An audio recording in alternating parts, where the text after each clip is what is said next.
This is Teachers Talk Radio, and you are listening live.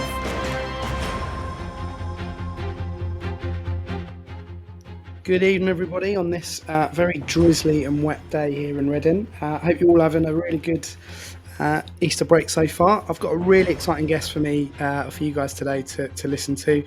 First of many sponsored shows, hopefully. We're going to be talking all about this gentleman's book, who will be joining me imminently. We're not just going to talk about this, but we're going to talk about reading in general as well. So this is Teachers Talk Radio, and you are listening live.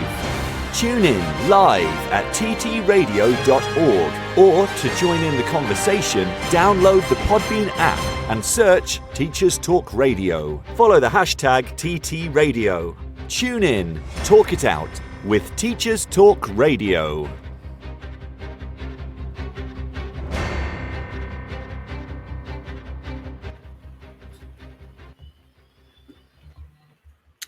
Always try and do that fade out whenever I do an assembly. I always kind of look at the year sixes because we've got one of those dials on the stereos, and they're playing the Spanish guitar music or whatever I've chosen for the kind of the intro and outro of the assembly, and they just kind of flick it, and I'm always like, just fade it down. It's a lot more professional, and I can't do it on a professional podcast. So maybe I'll give them some slack after Easter holidays. Who knows? Hope you're all good.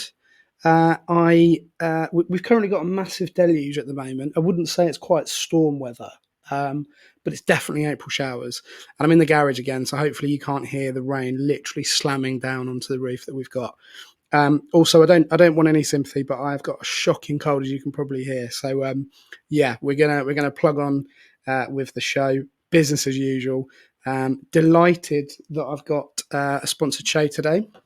We've got a gentleman by the name of Scott Evans, who you may know as Mr. E Primary if you follow him on Twitter and you've seen his other kind of amazing things as well. We're going to be talking all about his book, 100 Ideas for Primary Teachers, Reading for Pleasure, and what a book it is. I've got it in my hands at the moment as we speak.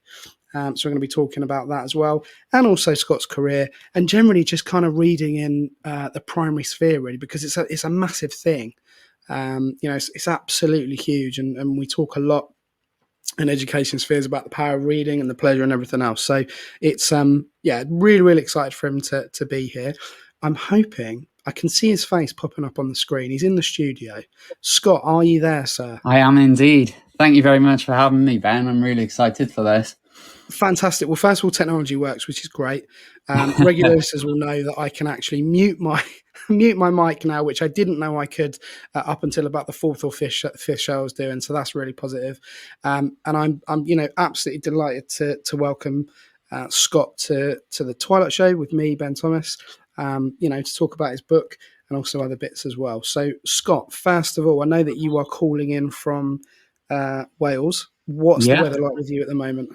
Oh, like you, absolute deluge, but typical Wales, typical rain. Yeah, exactly. And I guess you're on your holidays at the moment, are you? Yeah. Second week of Easter holidays, so pretty relaxed at the moment.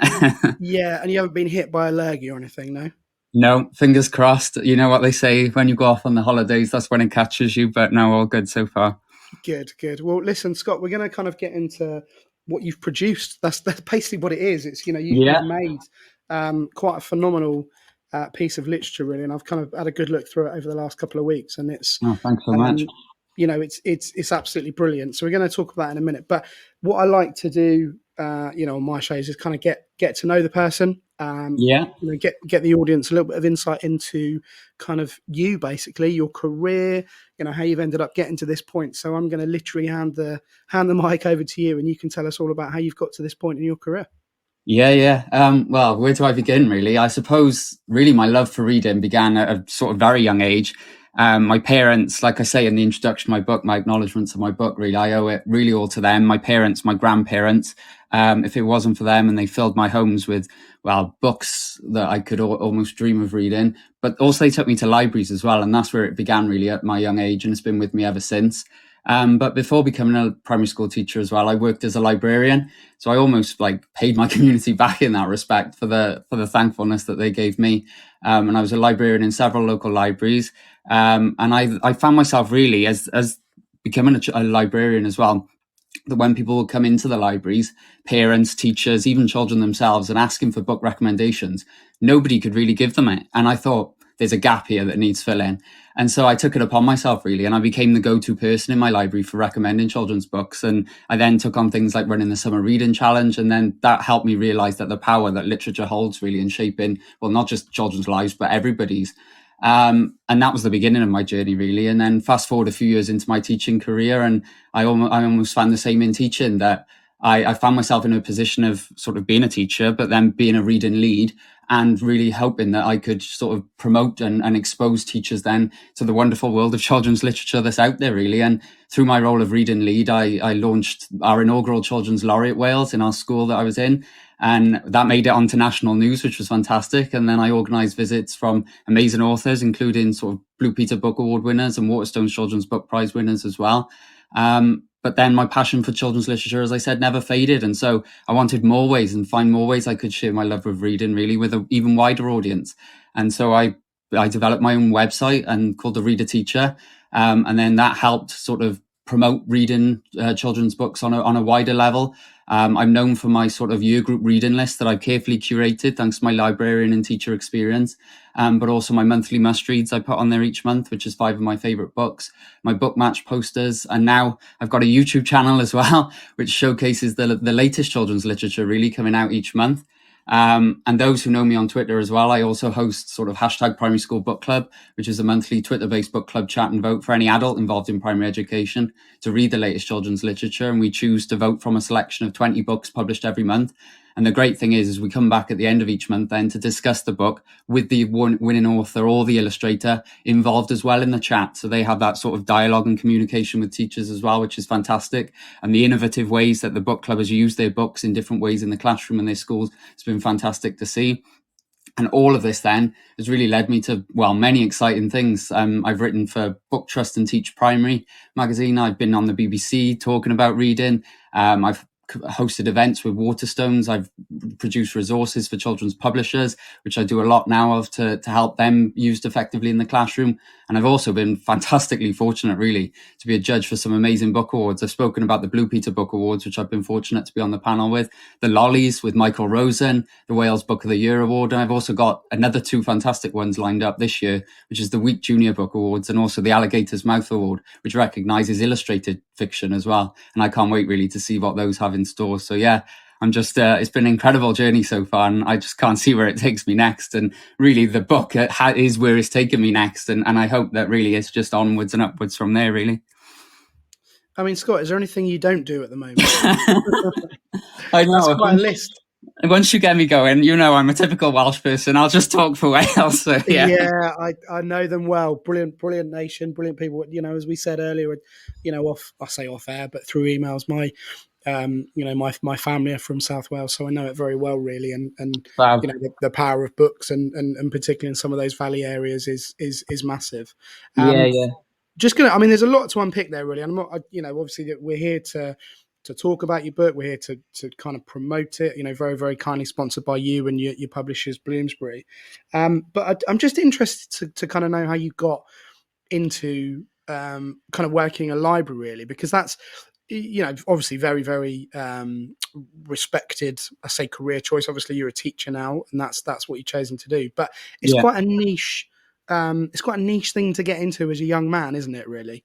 Yeah, I suppose. I've always sort of had that passion for books, as I said, but even when I think I sort of defied the stereotype, really, because when I applied for the job and even like when I asked about sort of feedback of my interview and things like that, a lot of the sort of candidates fit one demographic. And I think I really sort of stood out as being something different. And I sort of gained sort of a zest for sort of literature, thanks really to one of my teachers in sort of secondary school, who really awakened me to it, because towards the end of primary and beginning of secondary, and I treat it really as that sort of crunch age now, I really fell out of love with reading, particularly fiction. As a child, I grew up basically on non-fiction completely.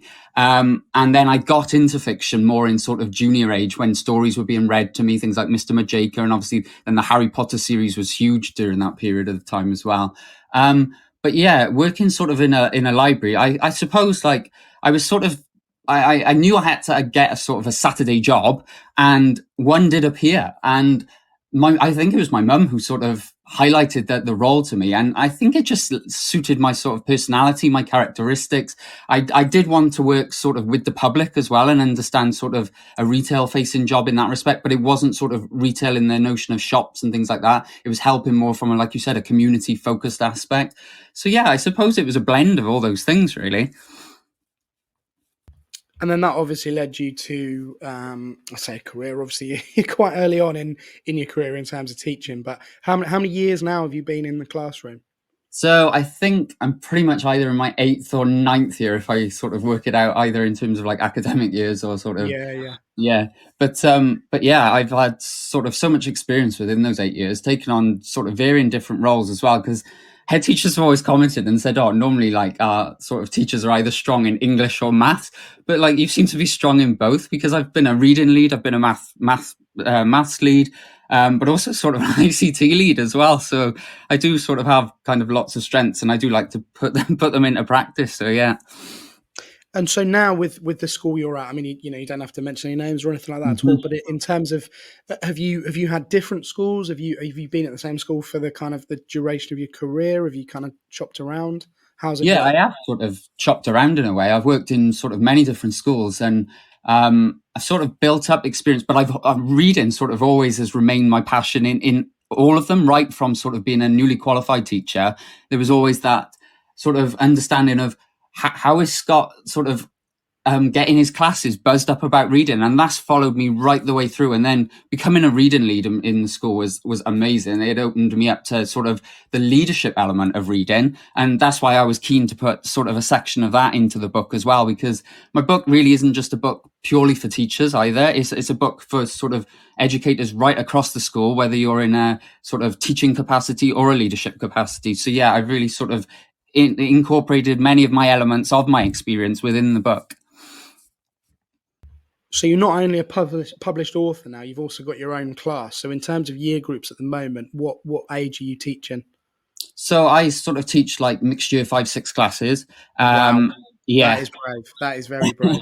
yeah, And yeah, rare, actually. That's really rare in the modern age, isn't it? I guess. yeah. So, but like I said, I've really tried to make my book grounded in that classroom experience. So, and teachers have said to me really that that's what makes it sort of accessible for them, is that it's that pick up, practical to go, and they can really take that bite-sized chunk of an idea and turn it into something bigger, better in their classrooms then. Mhm. Well, let's get into the book Yeah. and kind of the main reasons to why we're here and talking about bite size, because there are an incredible amount of books and textbooks on kind of reading theory and Hmm. practices and do this, do that, and these are my ideas, sort of thing. But this book is literally called 100 Ideas for Primary Teachers, Reading for Pleasure. It's out at the moment by Bloomsbury Publishers, and the tagline is from the reader teacher, which is you. And Yeah. despite the fact that it's probably one of the only education books that I've read that quotes the Manic Street Preachers in the acknowledgement, it's fantastic. I mean, what I'm not going to do is kind of read the whole book in terms of CBBS, but I'm going to share kind of bits and pieces from it, obviously, so we can talk about it. And one of the main things that I really like is that it's split up into 11 parts. 11 Yeah. parts. Yeah, Yeah. 11 parts. I haven't missed anything. And I'm just going to quote those now. We're not going to go through part by part like a chapter, but just so people listening can get an idea of how the book is structured. So we've got raising reading children. We've got creating a reading classroom, being a reading teacher, leaders are readers, setting up a reading school, which is a really big part of this book, I think, in terms of the amount of bits you've got in there. Yeah. Understanding text types, cultivating a reading community, which is one that I like the most. I love that idea of the whole school being invested in it, as not just the pupils, but everyone. Great. Love your libraries, which makes sense in terms of Yeah. what you said at the start of this show.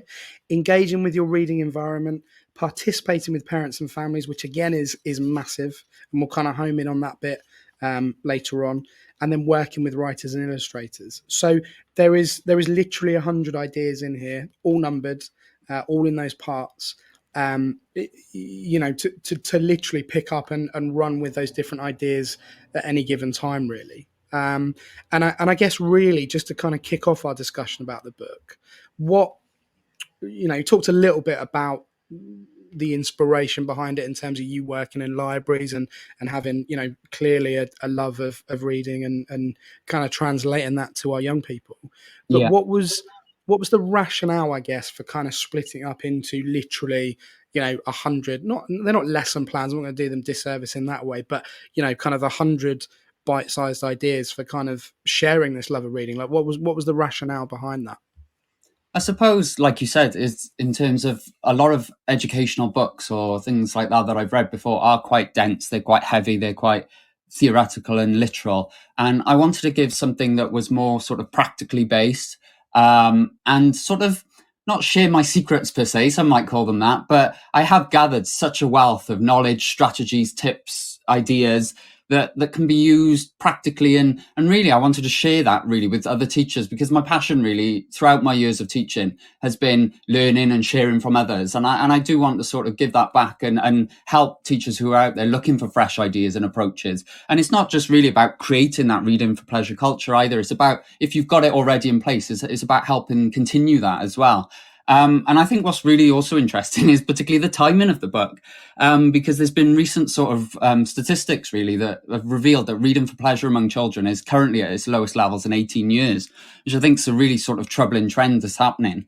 But one I think we can really combat against with the right tools, the right approaches. And that's really where I hope my book can sort of play a pivotal part in it, because really the amount of reading that, well, I always talk about, we live in sort of such of a golden age of children's literature, that there's so many authors, so many talented authors, diverse, inclusive books that are out there at the moment that really aren't getting a look in. If you think of the books on the supermarket shelves that you see, or the books that lots of children read because they're either bought them or they know them, or because their parents know them, or adults know them, and adults are often the gatekeepers of the books they have. And really it's about sort of helping teachers to build up that knowledge, those tips, those ideas that really they can just drop into lessons or try out or adapt and play about with themselves. And there'll be ideas in the book really that they've done already in their schools. There'll be some new ideas. There'll be some radical ideas, I like to call them, because I am a bit of a maverick in that respect as well, where I kind of like trying different ideas out and experimenting for myself. And some of the ideas in the book, I've certainly done that in my own classrooms in my school myself. So yeah, really, it's a combination of sort of sharing and promoting, or a lot of the things that I've done in my own classrooms, and taking them out almost as a ripple effect, really, because I've had the ripple effect in my school. But I want to share that on a wider level across the country. But also the timing. I think the timing of the book is quite sort of significant, really. I think you're right. I think, we always try and steer clear a little bit of political agendas, but with everything that's going on, which we will swing back a little bit to later on with you being a teacher in Wales, is the idea that there are so many people out there at the moment that are, I wouldn't say ultra critical, but there is a growing underbelly, is that right, of people that are kind of saying, well, you should do this as a teacher and you should do that. And there's been a lot of talk on our own podcasts and social media channels at Teachers Talk Radio about how there are a lot of people out there that are very quick to criticize and to suggest ideas, but are kind of quite far removed from the the classroom and the kind of education sector in general, really. And I think, if I'm honest, with you and anyone listening here, I don't tend to read, I say instruction manuals, because this book isn't an instruction manual, but No. there's a lot of good ideas here. I won't read anything unless it's someone who is currently teaching or is involved in a education setting, because unless you're living and breathing it, there's kind of not a lot of point. I get those people are useful in terms of teacher training and everything else, but for a book of this magnitude and what it brings to the classroom, the fact that you're still teaching incredibly a 5 and 6 mixed class and producing work like this is quite phenomenal, really. And I guess when I was kind of looking through it, the teaching tips and the kind of the taking it further ideas that are in the book, I kind of was able to reflect on my own practice as a reading teacher. So I don't have a class at the moment, but I am obviously still in a school every single day. Yeah. And I cover reading classes every now and again. But, when I was a class teacher consistently in Key Stage 2, I never really felt confident with what I was doing in reading. I never really felt like I was kind of trying to get the enthusiasm across, but I never really felt like the techniques that I was giving were kind of having like the effect that I wanted them to, particularly in year 6, where I always found it very difficult. I know colleagues find it difficult as well to kind of keep that motivation and excitement and literally that reading for pleasure as your book kind of focuses on, because year 6 is a lot about, right, here's this, we spend all year doing these really amazing texts, and then you get a SATs question about bees or the Victorian plague or something, and it just destroys kind of almost the things that you built up all the way through the previous sort of 6-7 months doing. So I mean, in terms of the people you work with and the CPD that you run and everything else, do you have kind of teachers like me that are a little bit not unsure of what they're doing, but feel like they're not getting across what they need to in terms of reading? Oh, absolutely. Yeah. And definitely, I think even if you read my book as well, I want you to sort of disagree with ideas. And like you said, if you've read through it and it's made you reflect on your practice, then really that's sort of part of the mission really of me writing it, was to make teachers think deeper or think creatively or think differently really about the ways that they put reading for pleasure into their classrooms, or even just think, maybe there's just a snippet of an idea there that I'll take and I'll change it myself completely. But the way that I'll sort of incorporate into my classroom will be very much my own. But that's given me a sort of nugget or something just to hook myself onto, really. It's almost giving teachers that reassurance. And I certainly needed that reassurance in the early stages of my career as well.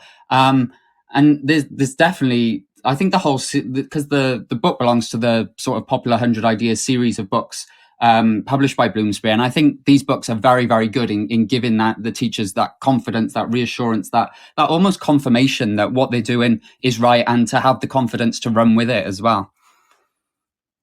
I mean, it's interesting you talk about inspiration and sort of past teachers and an early career as well, because, in your acknowledgements, you mentioned some of the teachers that you've had.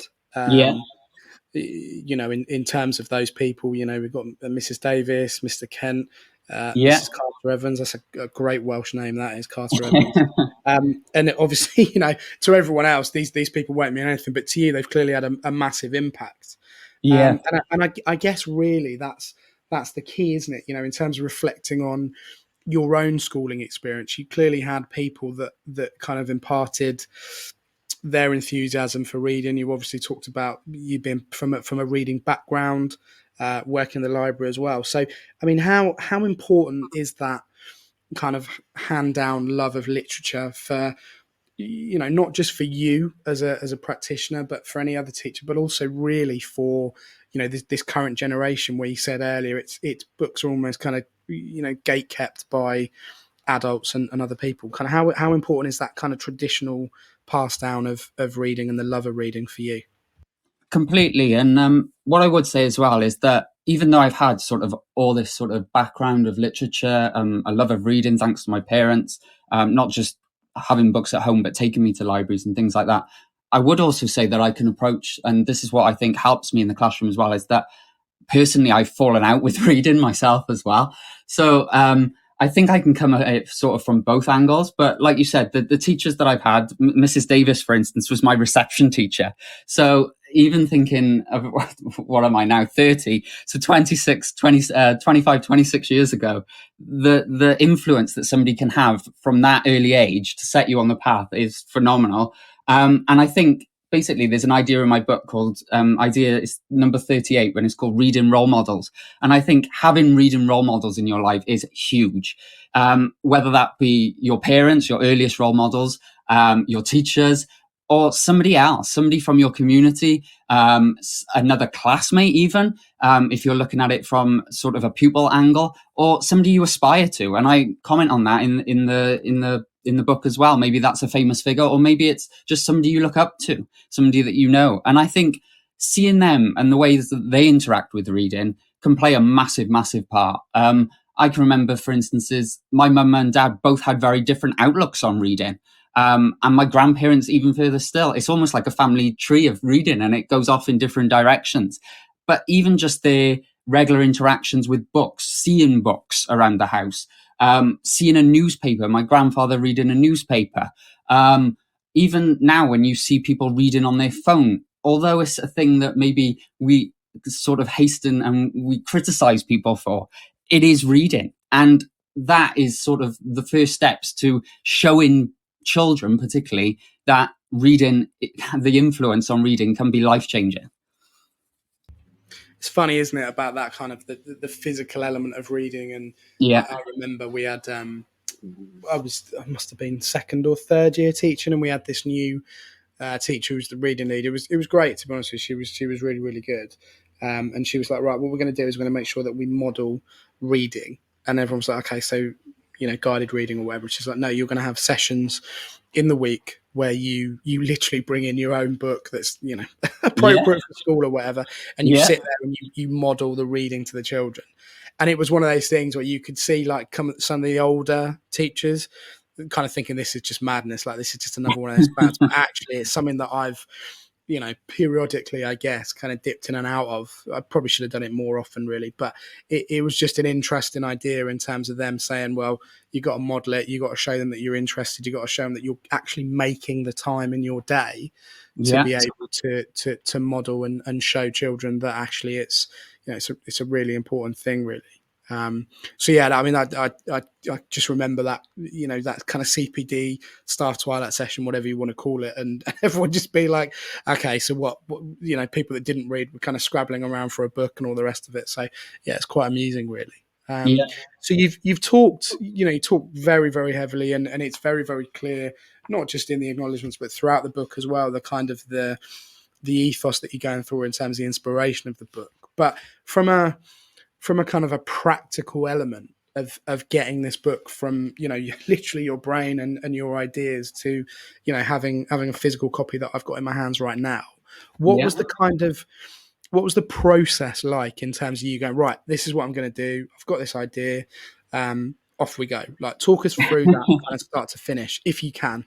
Yeah, it can be sort of very overwhelming, I guess, sort of thinking how I've got this like filing cabinet of ideas in my head, and I just want to put it all into a book. Job done. No, it doesn't quite work like that. But the one thing that really attracted me sort of working with Bloomsbury and this 100 Ideas series was that I love structure. And this book gives me structure in leaps and bounds. The ideas are structured in the way they're sort of formatted, presented, the way the inclusion, because within the ideas, like you've talked about, there's 100 ideas in the book. But inside them, then again, it should sort of be called 100 plus ideas, I guess, because there's teaching tips, there's taking it further insights, and there's also sort of bonus ideas, really, to take those ideas then to the next level or to further them, really. And basically, I like sort of compartmentalizing things. And the way I sort of compartmentalized this book was I developed sort of a roadmap, really, what I call my reading roadmap. And it sits really at the heart of my book. And as you've spoken about, it's really those 5 elements. It's a sort of 5-point framework, really, that serves as the foundation for all the ideas and provides a sort of thoughtful, intentional approach to implementing them.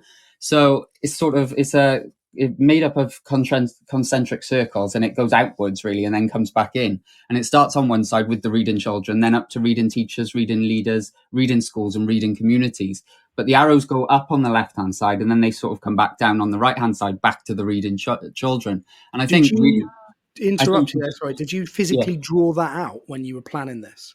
A little bit, yeah. I sort of had the idea for it, and then it was almost like that ripple effect, like throwing the stone in the pond and watching it go. And I wanted to think about how reading really is in the hands of the children. That's how I like to see it. If it's not in the hands of the children, then really it's not going to grow for them or grow further out into schools. If it's sort of been something that's done purely by teachers or purely by leaders, it doesn't really work. It has to be sort of in the hearts and the minds of the children, really, to start with. And then it can be pushed out into the teachers, the leaders, into the schools, and then into the communities, and then sort of almost trickle back down, because the effects of the reading community lends itself then to that you read in schools and then back down into the reading children. It almost plays that cyclical part, really.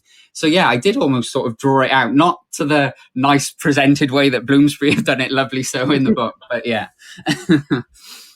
It's, I mean, one of the things that I keep saying since I left the classroom, what I mean is I don't have a class of my own. So obviously I have teaching responsibilities, but it's not, I don't have a class of 30 children that I am directly responsible day in, day out, like you guys that are still teaching. And one of the things that I've really thought about, since I've had more of a kind of a whole school overview is actually, and it sounds really obvious, and to you, you probably roll your eyes at this, but when you're in it, it's difficult to reflect on what you're doing with reading. So, you talk a lot about, there's a section about, let me just find it quickly so I actually paraphrase it right. The part about having reading as the community. Where is it? Let's have a look. Engaging with your reading environment. That's it. And it really made me think about, the last class I had. I worked really hard to kind of push the books that we had. Yeah. We had a new reading lead in at the school I'm at now, and she was actually on the show a couple of weeks ago. Fantastic reading lead, really good ideas, great enthusiasm, like you really. But actually, like, what is the reading environment about, and is it, are the children in the middle of that? Are they dictating? So I say, right, I need to go and get books. Am I just choosing those from a list of a popular website that I won't mention just yet, or am I literally asking them? How is that process? Yeah, and that section, part 9.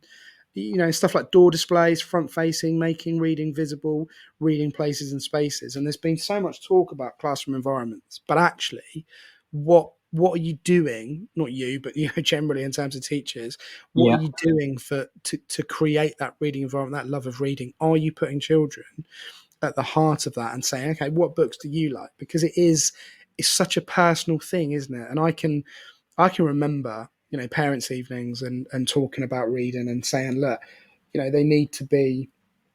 the children need to be having a range of almost like a varied diet of reading, all the rest of it. And, there's a lot of popular franchises out there that kids absolutely love, like my own children love as well.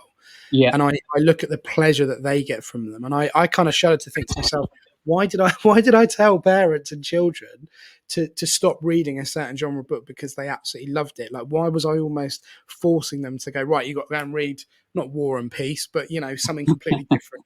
Like, why was I doing that? That should have been coming from me as a reading teacher. Do you kind of find that it's natural to you to put children at the heart of reading processes, or is it something that you have to stop and think about? Because obviously we've all got tastes. I like to read non-fiction. I read a lot of history books, but like you said about falling out with a genre of reading. Do you find that you're able to engage those children regularly in what they're reading and how they're reading, or is it something that is almost kind of you have to stop and think about it?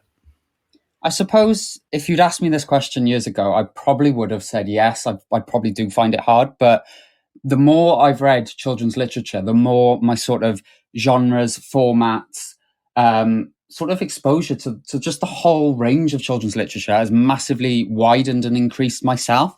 And now, like, I find myself reading books that probably years ago I might have sort of cast aside or not really given the time of day. Whereas now, I always have this sort of unwritten rule as well about giving a book, particularly a fiction book, sort of 80 to at least 100 pages for the plot to get going and to have patience with a book. And these are all skills and sort of attributes I've learned. And I really hope that through my sort of teaching practice and through the book as well, that I've sort of passed on these skills really to children about sort of developing that patience, developing all those skills like empathy and consideration for characters and different genres and different writing styles.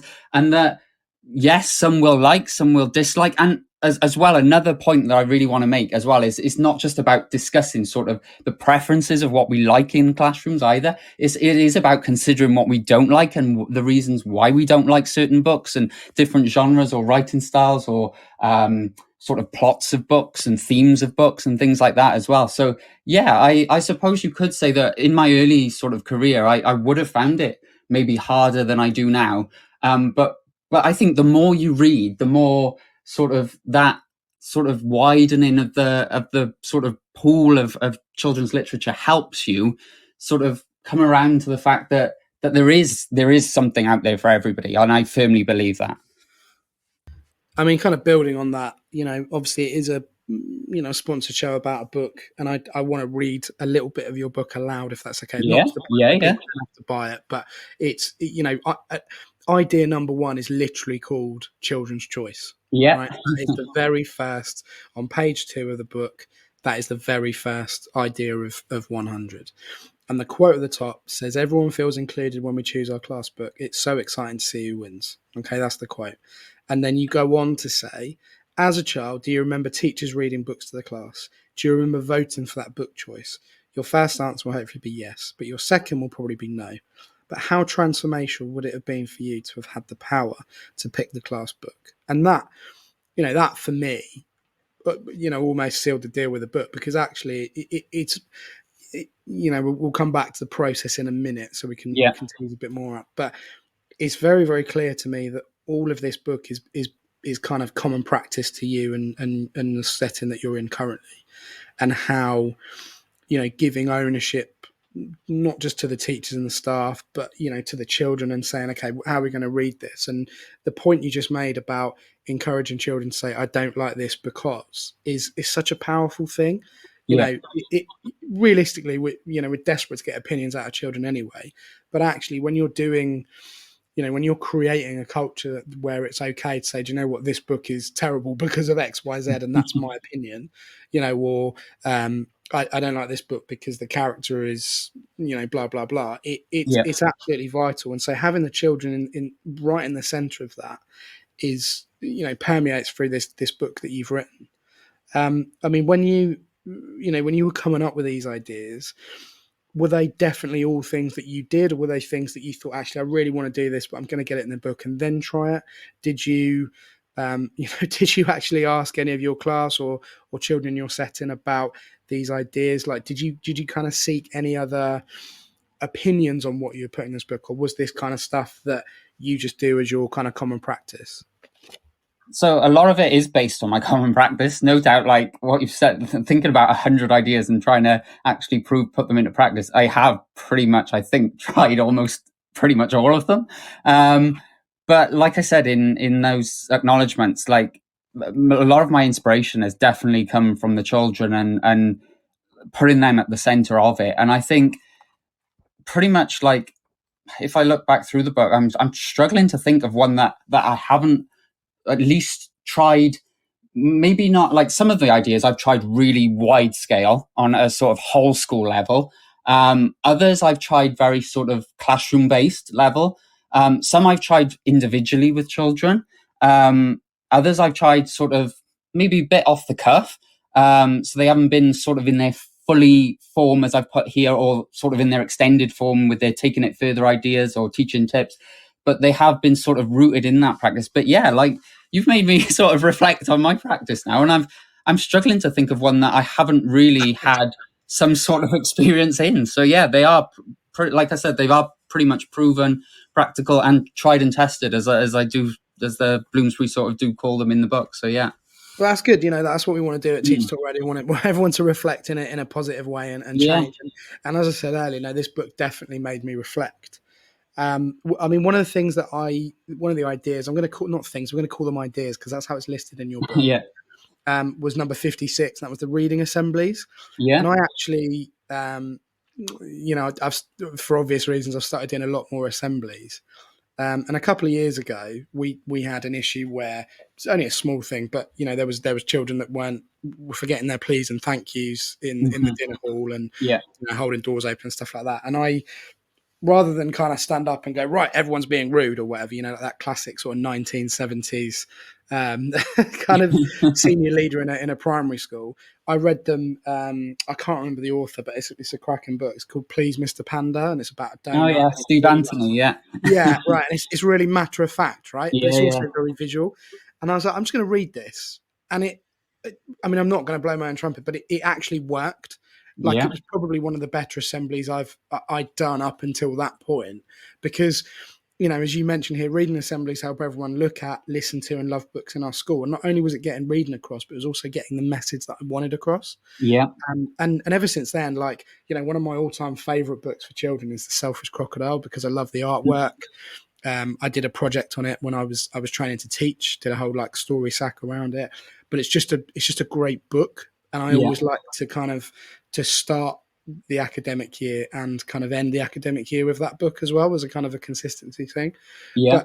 But those reading assemblies, in that section that you've titled Setting Up a Reading School, are absolutely vital, because I think there's a tendency there with things like World Book Day, which have become almost a caricature of themselves these days, with the whole dressing up thing and the tokens and everything else.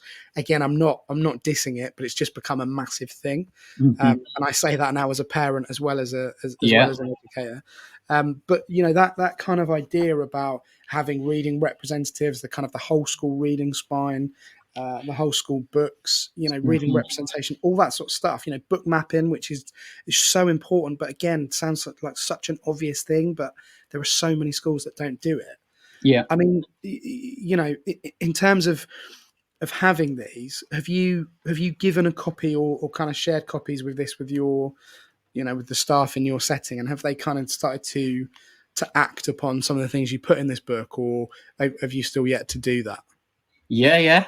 What I'd love to do is give a staff training day, but I'm not at that stage yet. But yeah, definitely. And I sort of like a lot of the ideas sort of they'll be familiar with anyway, because like I've either drip fed them in, or just like with you, like when you said about reflecting on your practice, I don't really like say that, oh, this is idea number so and so, I think you should put this into practice. But yeah, I think it's almost just like almost assisting them in their ways of different ways of thinking, rather than just thinking sort of like you said, here's the books, I've been told to put these into my classroom, or I've been told to show reading in this way. It's almost just like, I don't know, just like inspiring them in a bit of a different way, in just like making them think differently, making them think a bit more creatively. And I almost just like sort of seeing like it's almost like a planting a seed really, and seeing it grow. And I like seeing the ways that they take the ideas basically and run with them, and the ways that they adapt them, because they come up with their own sort of ways of either incorporating them into their practice or making them better, which ultimately really authors always say that once the book is published, it's in the reader's hands. And I do hope that teachers do take them and take them and use them in their own ways as well. So yeah. Yeah, I mean, well, let's talk a little bit about that. I mean, I will share with you, because I think you need to know, because you've written the book, kind of my favorite parts of the book, and what I've really enjoyed, particular sections. But in terms of how you want, or not want, but would like and hope that teachers in the primary sector use your book, which is out now in all available bookshops, I believe, and popular websites, very popular websites, in fact, through Bloomsbury. Kind of, how do you want, or how do you hope people reading this book will use it? So really, as it says, really, like people say, don't judge a book by its cover, but the cover pretty much speaks for itself, with 100 ideas for primary teachers. But in a way, I hope really that the book's accessibility is an advantage, in that it's not just useful for primary school teachers, and this is what people have commented on recently, is the fact that other educators in school settings are using them, people like teaching assistants, school librarians. And I also think that beyond just being sort of a guide for individuals for raising their own sort of levels of professional development, that it can sort of provide that, be a catalyst for providing that wider professional learning, and using it as basis for sort of things like whole school training days, and hoping that staff really rather than sort of treat reading in isolation and them all doing different things at different times and hoping that it has this effect, is the fact that my book is almost like the overarching way of bringing staff together to collaborate, explore, discuss the ideas, sort of assess which ones are suitable for their classes, their children, the school as a general, and the school community as well, and hoping to create then that shared vision together to promote reading for pleasure in a sort of bigger, more community focused and sort of collaborative way, I suppose. And as I said, like in the book, I've spoken that teachers can use it really to sort of add to their reading lessons and reading curriculums. There are many ideas in there about different ideas as well, things to do with looking at extracurricular activities to inspire children to read for pleasure. But I don't think, as I've said, the book's benefits stop there. And I think school leaders looking to promote a culture of reading in their schools can also find invaluable guidance in its pages. It's not really just for one sort of role in the school. It is for more of a holistic approach to promoting both reading inside and outside of the school as well. So, yeah. I mean, that is a really good point. And again, it's you're not just here giving sound bites. It is honestly, for those people that haven't read the book or seen it yet, that is a really clear message in this book. And particularly my favourite parts of it. I mean, it's obviously all good, but certainly the ones that really resonated with me are obviously the ones I've already said. But part 7, cultivating a reading community. There's idea 84 is the drives and donation schemes. And there's a bit about imagine a child doesn't have access to the books or whatever at home. Yeah. And I distinctly remember a couple of years ago, my mum, who was a teacher and from an educating background, who I actually interviewed on this very show a few months back. She was working as a family worker for a local council, and she said that there were parents and families come into this, the kind of sessions that she was doing. First of all, they didn't have any books at home, and secondly, they didn't know how to share books when they were given the opportunity. So she'd literally do a session on that, in terms of modelling what that looks like to the parents and the children as well. And Idea 84 kind of taps home a little bit on that, this idea that, but we know everything's expensive, right? You breathe and it costs you £10 or whatever, but actually, getting books to schools is a really big deal. And when you're looking at current school budgets at the moment, books are expensive, right? They really are. And I know our school has been very lucky. We've signed up with Magic Breakfast, who kind of every so often drop a set of books for a class and all the rest of it. And that's lovely, but it only goes so far. So having this idea of kind of drives and donations, as you say, on Idea 84 is fantastic because, as you just said, people reading this book, you don't have to be a teacher. You don't even have to be in the classroom. If you're picking this book up from an education background and you work in an education setting, the idea of setting up, a kind of a book donation at school is absolutely vital. And I think as well, one of the things that because it's vital that, as you said, parents model what that behaviour is like. So if they haven't got access to books or appropriate reading material themselves, set up a book swap for parents in school. That's really, really key. So I think there are so many bits in here that people can use. And the other section that I thought was brilliant was the part 10, the participating with parents and families, because as we all know, people working in school, they're your main crowd, right? You get them on side and you can do anything. It's a partnership. So, I mean, looking at that section, there's parent partners, parents' evenings, report on reading, and then reading workshops. Yeah. In terms of those reading workshops, and it's something that I'm going to be really selfish here, and I'm going to pick your brains about. It's Idea 96, and you say reading workshops are a great way to grow as a reading school and community.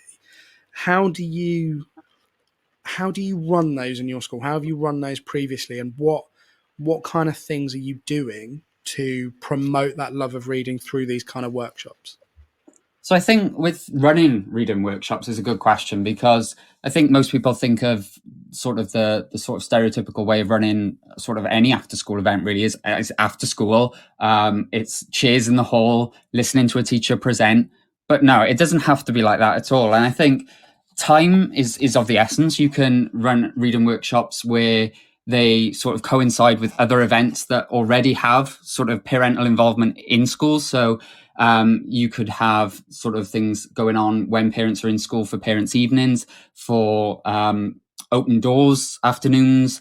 Any way of getting parents into school can be linked to a reading workshop. Again, the reading workshops don't have to be, as I call them, didactic, where teachers are talking to parents just to stood at the front presenting. They can be more sort of interactively based. They can be sort of more sort of, I suppose, sharing rather than just introducing something or, like I said, presenting on something. And I do think that having that sort of relationship with parents, building this reading workshop, it does sort of encourage parents to come in. It does help them educate them on what the school is doing with reading, but it also shows the sort of difficulties and challenges that parents have at home. And it's about sharing reading from both sides, what the school is doing and sending home, but what is happening at home and how that's sort of being impacted on in school, really. And I think sort of balancing those two things is what really reading workshops helps with. And like I said, really, is to help families feel more sort of familiar with understanding how children are learning to read in the classroom, but also what they're reading. And I think that's a really good point as well, is the fact that sometimes we might be aware of what children are picking up in our classrooms to read, but then teachers might not be aware of what actually children are reading at home. And sometimes they can be reading less, as we often know, but sometimes they could be reading more, and sometimes they can be reading authors and books that we know nothing about as teachers. And it's about having that mutual understanding and that mutual sort of, I suppose, building of understanding as well in terms of reading workshops.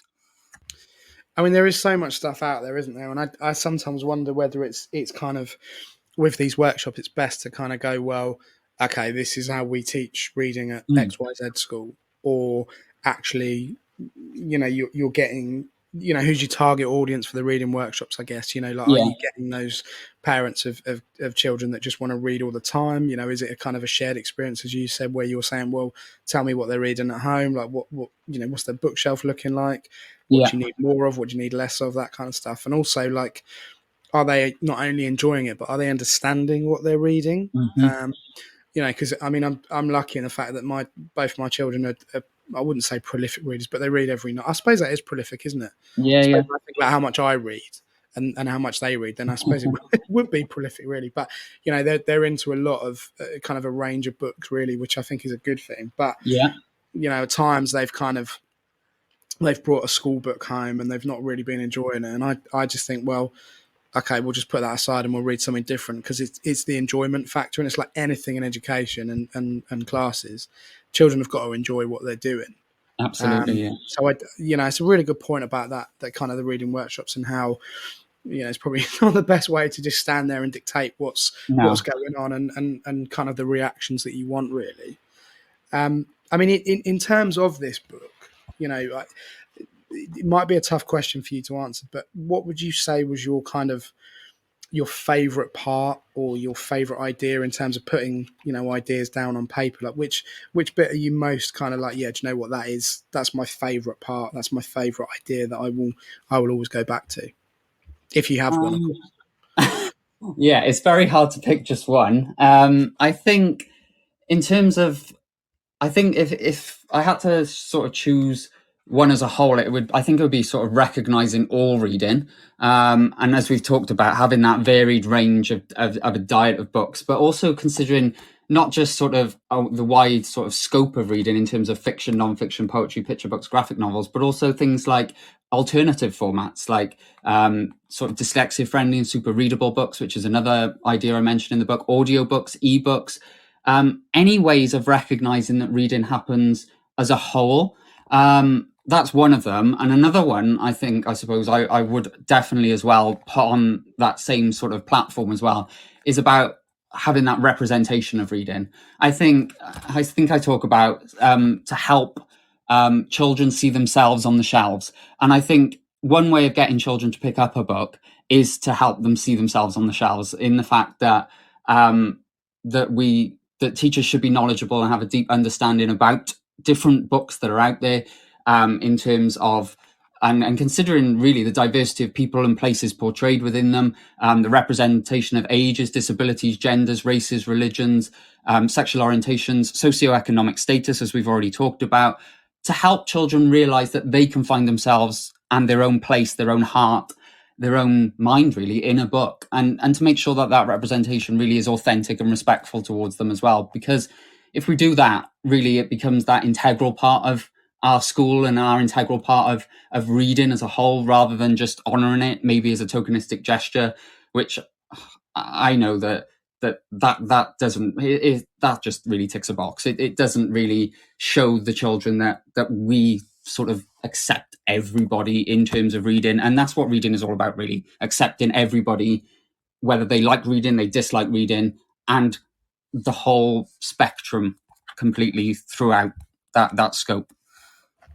Yeah, I mean, that's a stunning point, isn't it? You know, children need to, in the same way that, you know, films and other media they consume, they need to see themselves in the books, and they need to kind of go, okay, well, you know, this character's got this particular problem or this particular obstacle to overcome, or from the same background as me or whatever. So, yeah, I mean, that is a really good point. And I think, you know, I was thinking about it the other day in terms of what, you know, because most classes and most schools have a situation where they're called, you know, after a name of a certain author, for example. Mm-hmm. And I think when you look, when you analyze, you know, the gender and ethnic background of those authors, it's quite telling. And you know, it's something that I think schools are really, really aware of now, and should be aware of, and should have always been aware of. But you know, there is a developing narrative, which is a positive thing, around the representation, identity of who's writing these books and where they're coming from. So I think that's a really, really good point. Before we kind of step away from the book a little bit and kind of loop back to you, in terms of what you do in life generally, the bit I really liked as well was idea 63 about book club. And it's funny because I laugh because I just associate book club with my mother-in-law, who does it with WI. And there's always this mad panic where she's had like 2 or 3 weeks to read the book and she hasn't finished it or whatever, and she's always stressing about the fact she hasn't read it or she didn't like it. So I actually really like the idea of the book club, and it's really, really simple, but actually, you know, having children that, you know, let's be realistic, that there are going to be children in the class that don't like reading and don't find it difficult and find it a struggle, as with maths or science or anything else in the curriculum. But actually having like a targeted group of children that are like really want to be there and are really engaged in it and kind of reading through this book aloud, I thought was a really, really nice idea. So yeah, it's there were some fantastic pieces in it. Honestly, you've done a really, really good job on kind of producing it, and certainly for me, you know, I enjoyed reading it, and it's given me a really good opportunity to reflect on my own kind of reading, teaching historically, and also kind of moving forward as well. So we're gonna come back to the book in a little bit, but first, just kind of wanted to talk a little bit about you again, really, Scott, if that's okay, in terms of how you are able to fulfill all these roles. You know, you're you know, you've got family, obviously, you know, from a very strong reading background, class teacher, and you're now a published author. So how do you juggle all of those things with kind of the rest of your life? You know, what is your kind of life work balance like? How are you able to do all those things, basically? Because you've got a lot on your plate. Yeah. I suppose in terms of sort of juggling my work as an author with the book and sort of the rest of my life, as you say, the book actually came quite naturally to me. As I said, like, it's grounded in sort of real life practice. And so really the words did come quite naturally. So in that respect, I really feel like the book is almost just sort of a manifestation of really my sort of career so far. But like, I do honestly think that work-life balance is essential. And I in my early career, I put so much sort of pressure on myself as a teacher. And I really feel like I probably was very, very close to burnout in my first year of teaching. And that wasn't coming from the school. It wasn't coming from senior leadership. It was coming from me with the expectations of sort of teaching and things like that. So I've really sort of learned that when I got that far and that close to burnout, that I really needed to sort of, well, take my foot off the gas, really, in that respect, in the fact that I was very much sort of a perfectionist in that way. I was held myself very much, I held myself to high standards anyway, but even more so within the first year, I wanted everything to be how the teaching looked and how it appeared, and how it was this perfect lesson plan done, and reflection on teaching, marking perfect, and it couldn't. I realized quite quickly that it couldn't be like that. And in a way, this is why I produced the book, because this is how my mind works, in the fact that I needed short, insightful, bite-sized pieces. And really, that's how I sort of juggle my life, really, in the fact that I need to break things down into small parts, achievable parts. And that's what I hope the book is. It feels very much achievable for people to put into practice. But also I feel like that it's about sort of finding things that make you feel good about yourself as well, whether that's in teaching. Although I soon learned that I had to find other things outside of teaching, and that those things to me were about finding enjoyment and time for having my hobbies back. Writing was a hobby. Definitely, I would say writing was a hobby, although at times during the book, maybe it didn't feel quite the hobby that I wanted it to be, particularly when I had deadlines approaching. But yeah, I just feel like that. I think it was almost a bit about sort of realizing almost what the image of teaching had become for me, and that it was very close to not being the reality of what it was. So yeah, I really think that juggling things is good, and I've managed to slightly juggle, but I had to sort of prioritize a lot of the other stuff as well as teaching, and almost take my foot off it before it became too much. I mean, that is an interesting point about the image and the reality. And I think, listening to you talk, without sounding patronising in any way, I've been teaching 15 years, 16 years. I always lose a year. I always have this. The amount of times I'm asked how long I've been, in education, and it's the only job I've ever had. But my point, rather than me rambling, what I'm going on to say is that my wife is a teacher as well, and I distinctly remember, because that's how we met in terms of teacher training, and we would spend the whole of Sunday working, I think, and we would sit there at the dining room table. We'd mark sets of books, and we'd do plan and all the rest of it, and then we'd still be working in the evenings. And I don't know what happened. I think maybe because we had kids, or we just couldn't be bothered anymore. But at one point, we just went, "This has got to stop. It's just ridiculous. It's absolutely ridiculous." And it wasn't even our schools putting that expectation. As you said earlier, it's like you're putting the expectation on yourself, and at some point, it's going to go, if this is what I'm going to do, for the rest of my working life, which, is hopefully what I do, because I love what I do, and clearly you do as well. You've got to stop, right? You've got to just go, no, that's what is the point of working a whole day of a weekend when you should be, resting or binging on Netflix or whatever it is that you do at the weekend, right? So, I mean, it's crazy, really. And I guess, what people like you prove is that you can be an effective, and I'm not going to use the Ofsted gradings like we used to. You can be an effective and efficient and, whatever classroom teacher, and produce, kind of literature that you've done in terms of this, 100 ideas for a primary teacher's book, but, not actually burn yourself out. And I think it's so important that, that teachers, potentially younger teachers, or ECTs as they're called now, listen to this, understand that you've got to get that life-work balance right. You have to make sure that if you've got a passion, it's brilliant, and doing the job is great, and it's a calling, or whatever you want to call it. Some people do, some people don't, but actually having that balance between, you can enjoy it, but you can invest it in other ways as well. And that's obviously exactly what you've done, Scott, in terms of producing this, this fantastic book. And I guess really the next question is, how have you found kind of being a published author? Have you got your own car parking space at school now? Do people bring you limitless coffee? Have you been given extra PPA? Like, how does it work at your school? Extra PPA, that's the dream, mate. I know, right? No, I haven't been fanned with leaves and have a crown yet. No.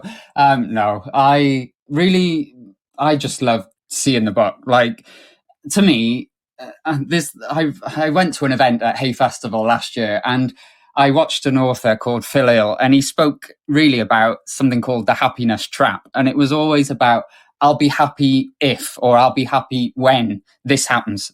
And the chain can keep on going. I'll be happy when I publish a book. I'll be happy when it sells this many. I'll be happy when I write another one. And you're always just constantly chasing happiness. And I realized then that actually, maybe I was. And really, happiness to me is seeing the book in its finished form. And I know that might sound very sort of idyllic, that because many people don't get that sort of achievement of seeing a book in it with their name on the front cover.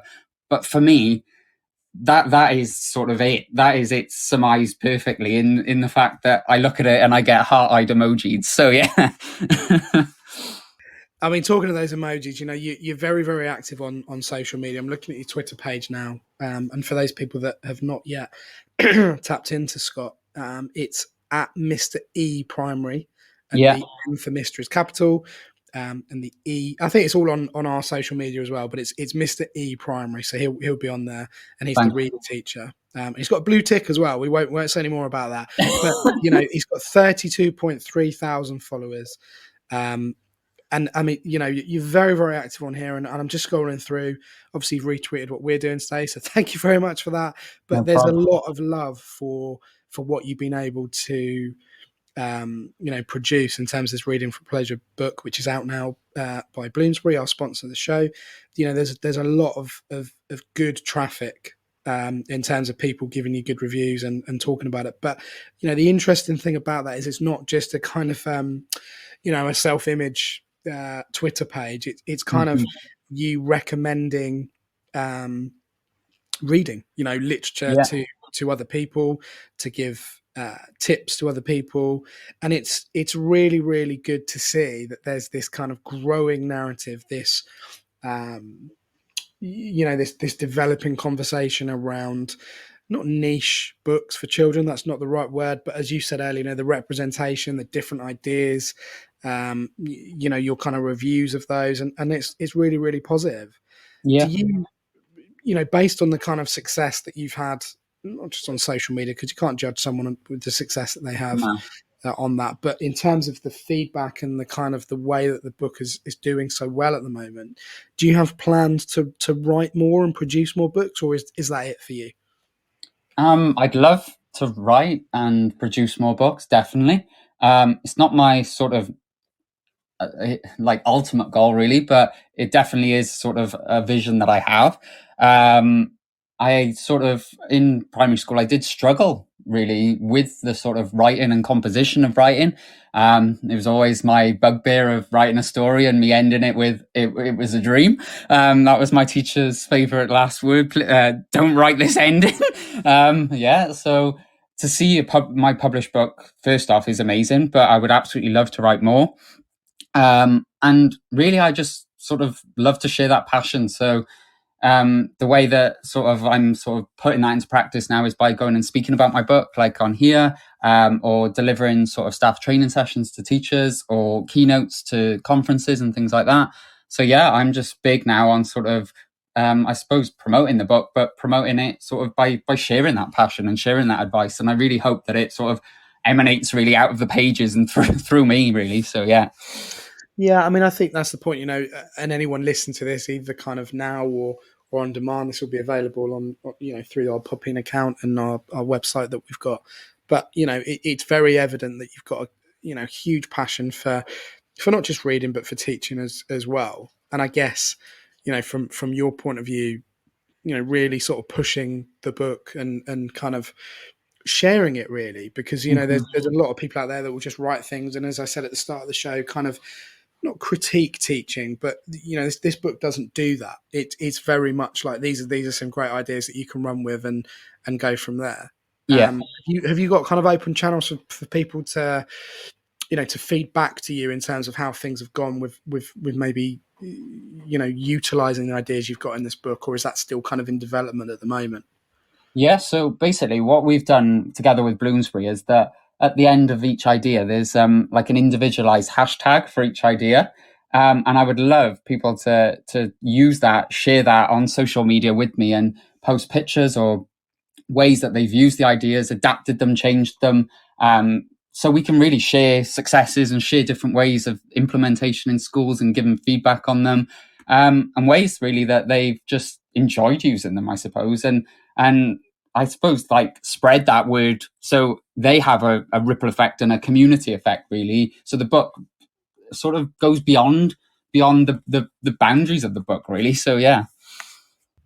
Well, that's good. I mean, that having that conversation, that constructive conversation, because we all know social media can be a bit of a minefield. But actually, you having all these many thousands of followers, and also, as you said, having the hashtags at the bottom of the pages for each idea is great. It's really, really positive, and developing that conversation in a kind of constructive but supportive and ultimately achievable way is brilliant. Yeah, and I don't sort of just want to be the sort of like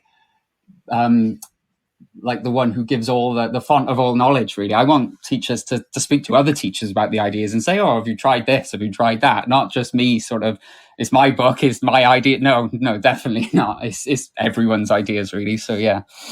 Yeah, I mean, you say in your acknowledgements, that there's to all the teachers, teaching assistants, librarians, office and support staff, caretakers, cleaners, cooks, parents, family, schools, authors, illustrators, poets, booksellers, bloggers, organisations, and everyone else who work with an educational capacity.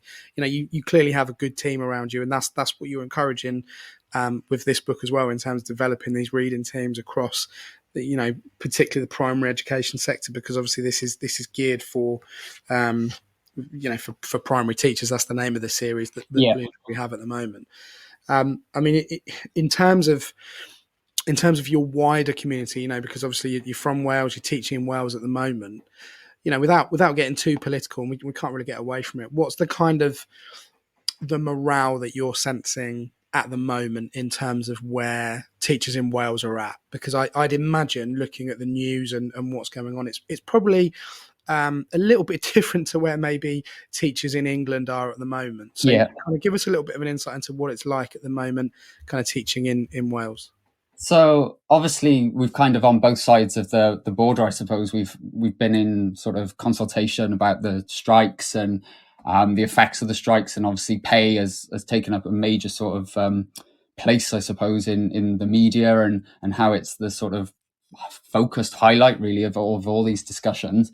But in Wales, we have sort of come to an end, I suppose, with the acceptance of the latest pay offer from the Welsh government. And again, that's come after sort of repeated discussions, so it hasn't just been a first time offer and they've backed down. But what's welcome, really, in the fact that we've been grateful for, really, is the teachers that our pay increase is fully funded, so which is really welcome news, and it means we won't have to sort of divert funds from already stretched budgets. And obviously, as a teacher yourself, in schools are incredibly stretched, and seeing the situation unfold in England is almost like the contrary, I suppose, to what's happening in Wales. However, we can't really ignore the fact that in Wales, the resolution of the sort of pay dispute has left out an important group of people in the fact that it's left out of teaching assistants. And it's really sort of disappointing to see that their contributions really haven't been recognised in the same way as those of teachers. Unions are really campaigning against sort of this and raising the sort of fact that they're not acknowledged like teachers have been. And I'm fully behind the campaign for teaching assistants and support staff to have the same sort of pay rise, or at least a sort of significant pay rise to what they have, because we all know as teachers ourselves that the teaching assistants are invaluable members of the school community, and they help classrooms and schools run smoothly. We wouldn't be we'd be bereft without them, really. So yeah, I just think that although in Wales we're fairly happy with what we've got, we have sort of left out members of our own teaching profession, and I do really wish that sort of we come together more as a teaching profession in one union, maybe together, so we can galvanize and have that support together. And another thing, I think that really, as I've said about the pay dispute, really, in the fact that it's sort of just been sort of broadcast by the media that it's all about pay, when actually it's not, and it's about sort of recruitment, but more importantly, I think the critical issue of retention in our teaching profession. And we must remember that governments can and should really do more to reduce workload, as we've talked about, in terms of marking books and administrative tasks and things like that. That really the ever increasing workload of the job really is the thing that pushes many teachers to their limits. And it's pushed me to my limit in the fact that my first year I nearly had burnout. And I do really think that we should be preserving and prioritizing teachers' well-being and job satisfaction. So although we are generally happier in Wales, I suppose, at the moment in terms of things, there are still things and caveats of it to consider as well. So, yeah. I think the key thing really is, with not having done a huge amount of research on what's going on in Wales, obviously you get the headlines. But, I think the fact that there's been a sensible discussion is probably the most stark contrast. Yeah. Again, these are just my personal opinions on what's happening here in England. But the fact that it's fully funded is, I say it's a blessing. It's one of those, isn't it? It should be par for the course, but we all know that's not the case. And when I did a kind of a rough imaginary budget in terms of running off whatever teachers in England were offered, but allegedly offered in inverted commas anyway. Yeah. The deficit was just absurd. It really was, and I think that's the key thing from a school leadership point of view, is that the minute the words fully funded come up, then that's exactly what you need. So I can't disagree with anything you've said. I think you've articulated that incredibly well. I think you spot on about the teaching assistants, because it's very, very difficult to. Well, it's impossible to run a school without support assistants, and they need pay parity as well. So it's good to hear in some respects that things are moving well for you guys. And will we get to that stage in England? I don't know. I'm not sure really. I really hope, because my first year in university was in England, so I do have some relationship with the English education system. So I really do hope that the constructiveness of what's happened in Wales really does sort of is emulated really in England.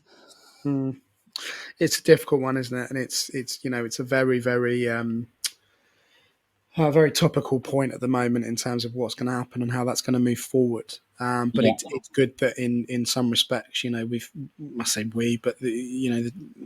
governments have been able to kind of resolve that fairly swiftly and move forward and get everyone back to doing what they want to do, which is ultimately teach children and improve. But things have got to be better, as they have with junior doctors and everyone else. So it's going to be tricky to see how that one unfolds at the moment, really. And kind of away from teaching and away from writing books, what kind of stuff do you do? You kind of said that your life work balance was good, but what kind of hobbies have you got? What kind of interests do you have kind of away from the classroom and writing about books, or writing books about the classroom rather?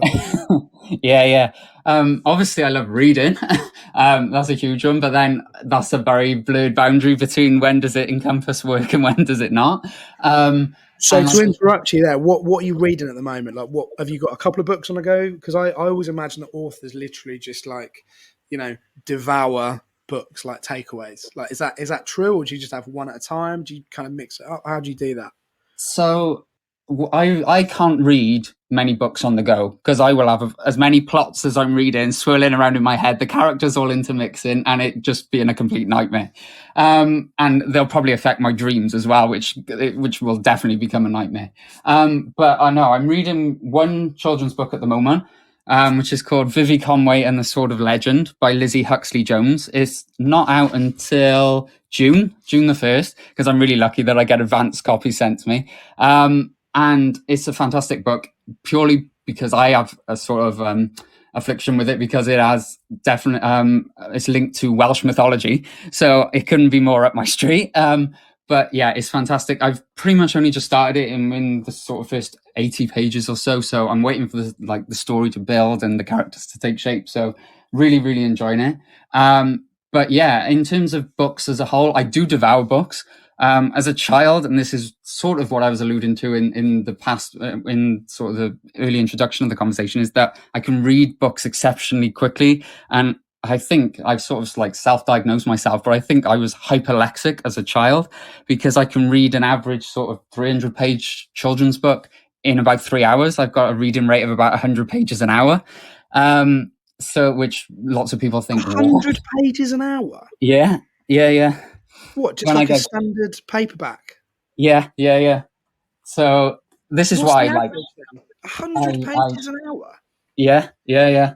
So bear in mind, like a children's book, I don't know, it's roughly what 40 to 50,000 words. So if we're thinking of that divided by 40,000 divided by 300 pages, that 133 words on a page ish. Yeah, So probably. I yeah, don't know, but it sounds about right. Yeah, go on. so yeah, I can read 100 pages in about an hour if I'm on a good reading rate, and it's basically just taking it all in, and that obviously helps me with plowing through books, writing resources, and things like that. So yeah, like when I've said that to people before, they're like, "What?" But I literally, it's not even a case of skimming. It is I absorb everything, and this is why I find it really, really hard as well to reread books, because if I've reread something, I can sort of remember it very, very vividly as well. So yeah. But yeah, so that's reading for you. But in addition to reading, I like going to the gym regularly. I feel like that is a massive sort of influence, particularly on my mental health, let alone my physical health. And I recently, really, in the last sort of two or 3 years, have loved getting back into playing golf. I find the more I've got into golf, most people look at golf and think that's not a sport. It is. It's more than a sport. It challenges me both sort of physically, but also mentally as well. And I also find it really rewarding now that I've got a coach, and it's almost like I've applied what children do in the classroom when they're learning to me on my golf swing. That's how I see it now. It's a very much a learning process that is as far and as wide, really as broad and as deep as I want to take it. But I love sport. Sport's a major sort of passion of mine as well. I've always been into sport throughout my childhood. I've played tennis, football, sort of everything really. Badminton, I've had to go at sort of most sports. For being a fan, I do support Tottenham Hotspur. Although that's not been as enjoyable as it has been in the past with their recent results. We've only got 9 minutes left, isn't it? Because I'd have ended that earlier. Yep. And I have no idea where we're going to go as a football club soon, but yeah. But I also have a local team, which is Newport County. And they've basically seen their fair share of ups and downs as well. Most ups in sort of the FA Cup, they're known as the Giant Killers. Yeah. But as they say, I think with sort of supporting sports in general, it's the hope of victory that not only kills you, but keeps you coming back for more, no matter how pitiless that might be. But true. yeah. Yeah, it's true. I mean, it's a cracking part of the world as well, kind of Newport and the surrounding area. It's, it has its reputations, but I've been to Newport a few times in terms of watching football, but also just one of my neighbours is from there and go down there regularly, and obviously from a Welsh background as well. So cracking part of the world, really. I love living in Wales. I wake up and I see greenery. And you can literally go anywhere in Wales, north, south, east, or west, and find something really to take your breath away. So I recommend everyone to come and visit. I literally could be the poster boy for Visit Wales. So yeah. Well, this is it. Not only have we managed to promote your book, we've also promoted Wales now. So Visit Wales. It's, there you go. Mark Drayford will be loving you. I tell you, yes. Be delighted with what you're saying. Well, I mean, it's great to hear. All the things that you're doing away, because anyone kind of who's younger or earlier into the profession will need to know, without being that finger pointing older teacher, but you have to get your life in order in terms of doing stuff that you want to do as well as teaching. And it's an interesting point you made about learning about the golf, because I always feel like the best teachers are the ones that are actively learning something or want to learn about other things and not just kind of go by the by and kind of go, right, this is what I'm teaching, but kind of fully invest in it. And of course we've all got things that we prefer and enjoy, but actually kind of having that element of wanting to improve and wanting to pick up skills is absolutely vital, because ultimately that's what we do as teachers, right? That's what we do every day in terms of communicating with our children and things like that. So we're coming to the end of the show, Scott. So I want you to give this book one final plug from your point of view. So I'm going to put you on the spot. Okay. If you could sum up, and don't read the blurb. I was really tempted to read the blurb. I was like, I'm not going to do that. But if you could sum up this book and pitch it in one sentence, what would you say? Can I read Cressida Cowell's quote instead? Yeah, do it. And honestly, if you've had feedback, do that instead. Yeah, that's absolutely fine, Scott. No problem at all. Well, I just think she sums it up perfectly, particularly coming from somebody who's been a children's laureate themselves and is so passionate about promoting reading. And she says all children should be given the opportunity to read for pleasure. And this is an essential, accessible guide for every teacher. So I literally couldn't have summed it up better. And do you know what I'll do? Just to finish off the set, I'll read Andy Taylor's as well. If you don't know who Andy Taylor is, you might know him by his Twitter handle, which is Mr. T's NQTs, who is actually coming up on a show in the very near future, I believe, with Mr. Tom Rogers. I hope I've got that right. I'm hoping that's the case. I think he has anyway. But he says, the ultimate book for raising the profile of reading in your school. Scott's ideas are innovative, easy to implement and impactful.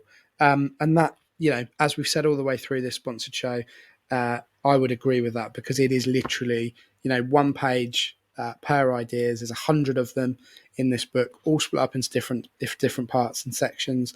And they are very, very easy to, well, I say easy to implement. You've got to have the tools and the manpower to do it as well. But in terms of the theory behind them, it's gonna really improve how reading is viewed in your school and how things are going. So yeah, it was an absolute pleasure, reading the book, Scott. You've done a fantastic job putting this together. It's clearly a labour of love, which we always love in teaching. But it really is a fantastic resource, and I strongly recommend that everyone goes out and buys it. It is available now via bloomsbury.com. In their 100 Ideas series, but it's also wherever you'd find books. Is that fair to say, Scott? Yeah. Yeah, online, physical as well. So go out, get it. I'm sure your school has got the money to be able to buy at least one copy. So yeah, go and get it, go and read it, kind of completely revamp what you're doing with reading in your school. Scott, it's been an absolute pleasure talking to you today. I hope you've enjoyed the show and being part of it. Oh, absolutely. And thank you too, Ben. Thank you so much for your support and your kind words as well. It's been an absolute pleasure to really hear the effects of the book from you as well. So talking about reflecting on your own practice and taking some of the ideas, adapting them. Oh, that's music to my ears. I think the only downside is that I received it right at the start of the holidays, so I haven't been able to share it with anyone yet. But first day back next Monday, I'll be straight into to everyone and going, look at this book, start doing these, and go from there. But yeah, it's been an absolute pleasure, Scott. Enjoy the rest of your well-earned holiday. Hope the book continues to do as well as it has done so far, and that you get even more famous, if that's possible. Is anyone more famous than Cressida Cowell? I don't know. Maybe Marcus Rashford at the moment. Who knows? I don't know. Maybe we'll get him to read it as well. But listen, take care. Thank you so much, Scott. And to all the listeners, thank you so much for joining me on the Tuesday Twilight Show with Ben Thomas. It will be available through all of our kind of catalogues and websites and everything else if you've missed parts of it, or you want to listen back to it again or whatever. But the book is out now, 100 Ideas for Primary Teachers, Reading for Pleasure by Scott Evans. I've been Ben Thomas, and you have been a fantastic audience. Enjoy the rest of your holidays, and we will see you again in a couple of weeks. You've been listening to Teachers Talk Radio. Tune in live and listen back at ttradio.org. We look forward to hearing from you next time on Teachers Talk Radio.